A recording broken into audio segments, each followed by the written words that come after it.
మన తరఫు నుంచి మాక్సిమం ఎన్ని టైప్ ఆఫ్ స్కాలర్షిప్స్ కి అప్లై చేయగలుగుతామో వాటన్నిటికి కూడా స్టూడెంట్ కి స్కాలర్షిప్స్ కి అప్లై చేసే ఇస్తాము. అండ్ ఎర్లీగా అప్రోచ్ అయినప్పుడు ఏంటంటే వీళ్ళకు ప్రాసెస్ కూడా స్మూత్ గా అయిపోయింది.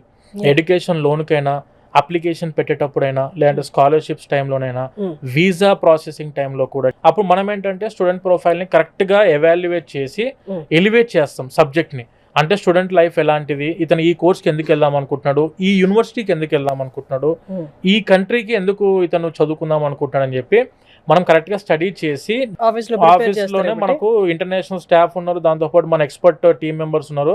వీళ్ళందరూ ఏంటంటే ఇంటర్వ్యూస్ కి స్టూడెంట్స్ కి బాగా మాక్ ఇంటర్వ్యూస్ తీసుకుంటే కాన్ఫిడెన్స్ బిల్డ్ అవుతుంది. అంటే మనము స్టూడెంట్స్ కి ఎన్ని విధాలుగా అవకాశాలు మనము మన తరఫు నుంచి ఉండిద్దో అన్ని విధాలుగా ప్రతి ఒక్క పాయింట్ ఆఫ్ వ్యూలో మా ఎక్స్పర్ట్ పర్సన్ వాళ్ళకి హెల్ప్ చేస్తారు. అండ్ మన దగ్గర కూడా councillors up to 5 years experience councillors ఉన్నారు. మీరు ఇంతకు ముందు చూసారు కదా, expert 5 years above expert councillors అయినా, బ్యాక్ అండ్ టీమ్ పర్సన్స్ అయితే స్టూడెంట్ ఒక్కసారి వచ్చారంటే మేము చెప్పేదాన్ని బట్టి వాళ్ళకు క్లారిటీ వస్తూ ఉంటుంది. ప్రతి యూనివర్సిటీ మీద గ్రిప్ ఉంటుంది, ప్రతి కంట్రీ మీద గ్రిప్ ఉంటుంది. టిల్ వీసా వరకు మన ప్రాసెసింగ్ ఉండిద్ది.